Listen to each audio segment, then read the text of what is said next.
he posted every picture of me I sent him. Naked pictures? Naked pictures? He posted them on IG? Yes.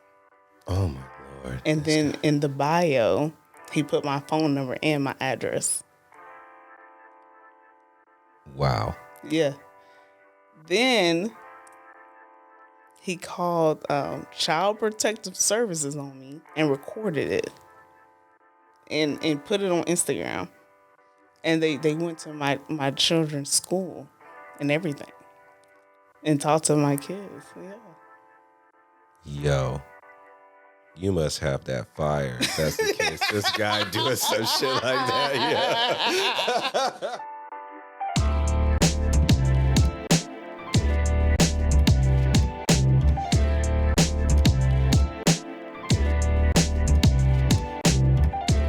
Now, this leads me to my next question. Like, you've fallen in love in the club before.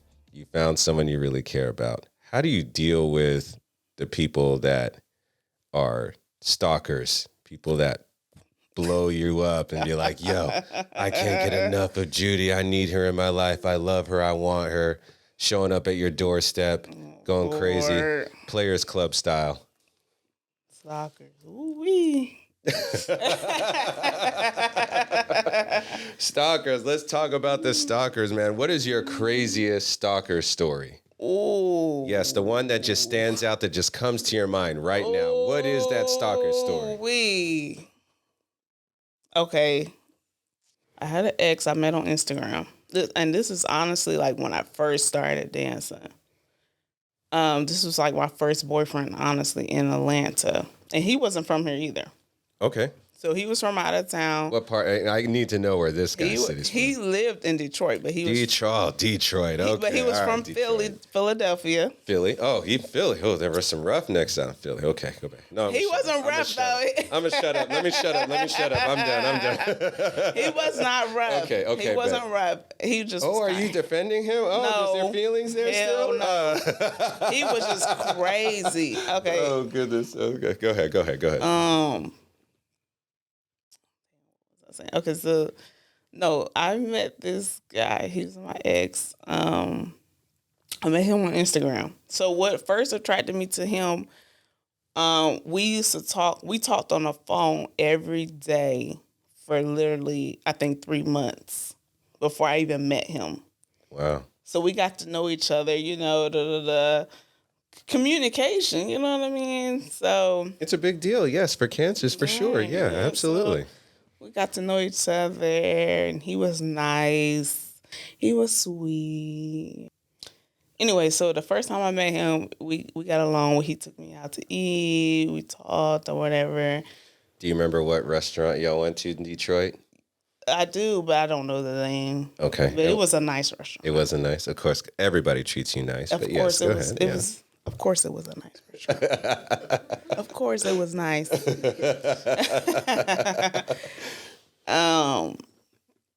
So then I came back, and anyway, so he started acting crazy because I think it was the fact that we was long distance, and he started getting jealous of my Instagram. By the way, for the audience who don't know, Judy has over 400K followers on her Instagram, and she is popping. So she's probably the most famous person that I've had here on this podcast. By the way, I'm telling you, you're. I mean, look at you. You're iced out. You feel me? You driving in GLC shit. What I mean, golly, you're. I'm just blown away by your presence. The fact that we're here. This is my third podcast. You're my third interview, and I'm just like, hey, I just love the energy and everything that's coming with this. So. This is so much fun. So for you to be here in this space, it's really a blessing to me. So you telling your stories and everything going on, like, I hope that people are able to resonate and be able to feel that from you, you know? So yeah, please keep going. Please do. I love this story. This is awesome. Let me get a drink. Thanks for inviting me. You're so sweet. Is that the cancer coming out? It's oh God, so sweet. So sweet and innocent. Mm-hmm. Heck yeah. I love that. Yes, let's go. Okay. Yes. So yes. Yeah. In Detroit, the crazy ex, the crazy stalker. Yeah, what's up with this guy, man? This guy's tripping like a motherfucker. What's up? Yeah, he crazy. Okay, so for some reason, I think it was a long distance relationship. He started acting crazy on my Instagram. Of course, I like you said, I have a lot of followers. So he used to literally, I think, and you know what's so crazy? He didn't have friends. So it was like he was obsessed with me. So when did you observe they didn't have any friends? Because you're visiting him. Obviously, I know you're spending time, and it is different because it's kind of like a pen pal situation, right? Okay. Yeah. So, like, when did you know that he didn't have friends, or when was it like? When did it get weird? I could tell. I mean, he told me he didn't have friends. He honestly did not have friends at all. I think he literally was all about me and obsessed with me. Mm-hmm. That's what happened. He turned like obsessive about me. And it's because he didn't have nothing else going on besides work. He had a nice job and all that. And other than his job, it was me. Mm-hmm. So,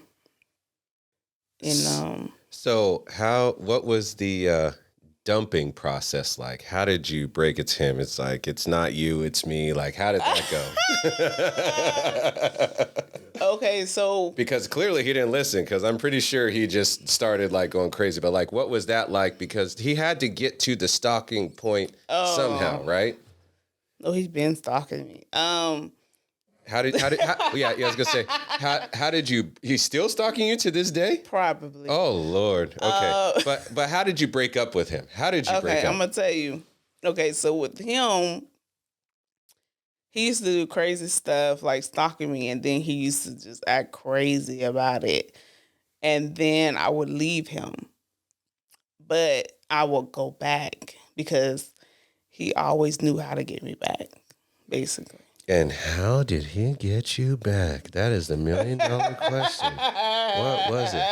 Hey, hey, as a guy, I go through it. Sometimes there'll be like that woman, like, hey, you know what? It doesn't matter what it is or what she does. I got to get her. I got to be with her.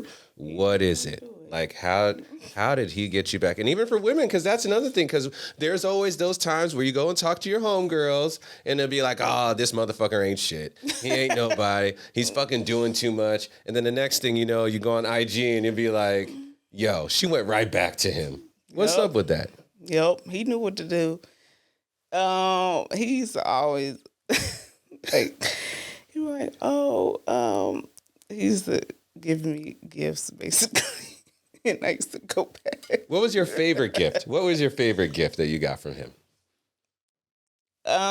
He always gave me thoughtful gifts, like for my home that I love. Like he gave me dining room table. He gave me a TV, bedroom set, stuff like that. I feel like that's what I liked because I feel like it's something forever. So what was the situation where this stalker took the cake and just fucking went nuts? Oh my God. Yes, please get into it. All of it. I want to know what the fuck happened. Okay, so my ex, so of course, we was back and forth about breaking up and getting back together. And like I told you, he knew how to get me back. But this time, so I left him again. And this time he went kind of crazy, literally. So what he did, he made an Instagram page. Literally created a whole Instagram page called Expose 'Em.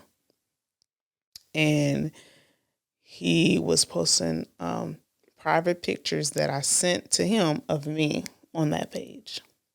And what kind of private pictures were they like? Naked photos, videos of me, basically. And in the bio, he actually put my phone number and address in the bio.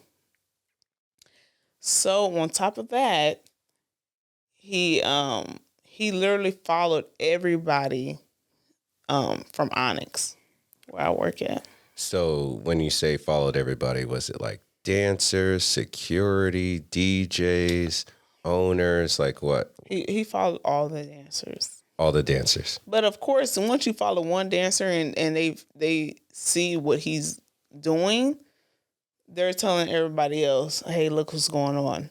So what was the dynamic with, or what was the relationship with the dancers that you had so far? And I mean, you probably had your crew who you're cool with, Right. but I mean, not all dancers get along. No. Okay, so a lot of the dance, honestly, I only had 2 friends when I was dancing. So a lot of the dancers I wasn't really cool with. And it wasn't like we got into it or anything. I think it was because I was the new girl. A lot of people liked me and they didn't like me.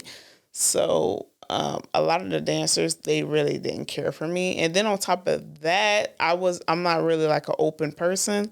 So they didn't like that either. Like they probably was like, well, she don't even rock with us. You know what I mean? So a lot of the dancers, they didn't like me. So what was it like walking into work and, dealing with, the perception of what the dancers were thinking of you? Ooh, it was so bad. So, after they followed them and he put all this stuff out on me, he put pictures of me, naked pictures. He called CPS on me and recorded like the phone conversation. And CPS, you're talking about Child Protective Services. Yes. And he recorded the phone conversation that he had with them. With CPS? Yes, and posted it. And so basically, Did CPS follow through with some of that stuff? So what did they do? Yeah, so they actually, I didn't even know this, but they went to my children's school without even me knowing. They went there and pulled them out of class and everything and spoke to them and asked them a lot of questions about what's going on with us or whatever. But see, the thing was, my son, luckily, he knew what was going on with me and my ex.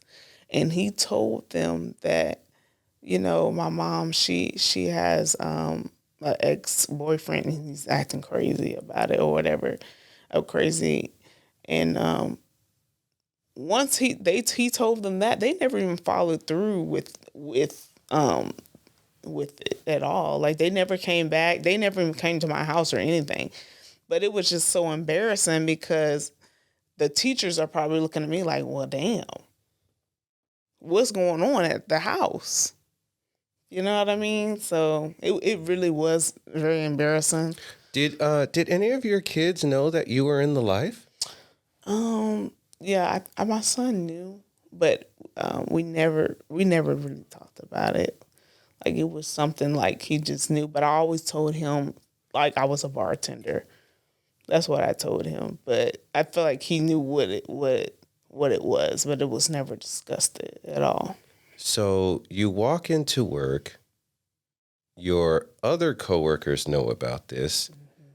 What was that experience like? And like, how did it feel like, okay, I'm getting out the car. It's another regular day. Were you even aware of any of this stuff that he was doing at this time? Or did you feel like you knew when you were actually there on the premises? No, I was definitely aware because he was tagging me. He definitely was tagging me. So I tried not to respond, but I eventually did because it was so much stuff he was doing and saying and posting or whatever. So when actually I did go to work, it was so bad. So you have a locker room of like 40 dancers. So when I actually walked into the locker room, everybody was dead silent. I apologize. This is just me personally because I really don't know. I would love to know the details of the locker room. How does it smell? What's going on in there? Like, what's happening? Room. Yes, talk about the locker room. Oh my God, the locker room's always loud.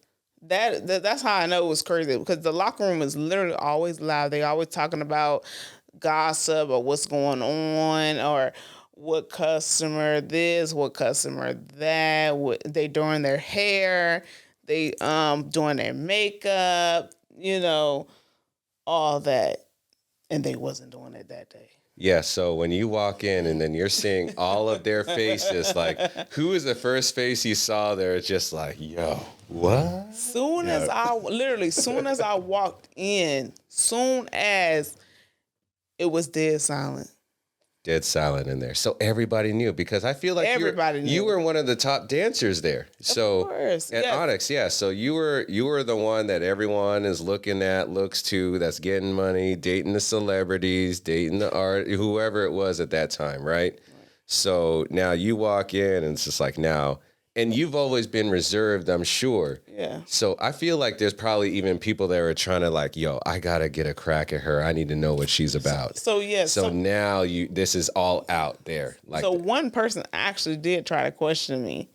Okay. Which is the house mom, which is somebody that she just works there and she helps out around for the girls or whatever. Is the house mom a common position at some of these? Okay, Yeah, so that's a common position. how? I mean, you kind of described it a little bit, but what is the house mom's role?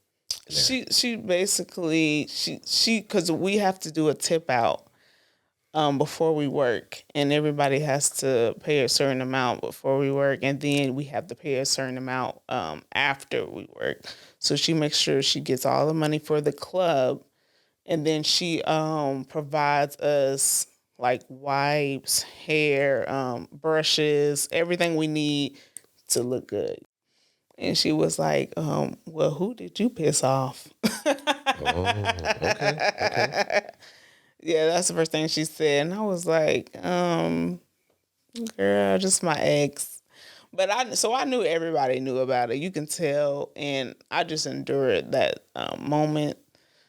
And it was just a moment. It wasn't forever. I think it was just that day. And after that, it went back to normal. What would you want to tell other future dancers to be able to look out for when it comes to the red flags? Honestly, I would say if a guy is acting crazy in the beginning, that's his true colors.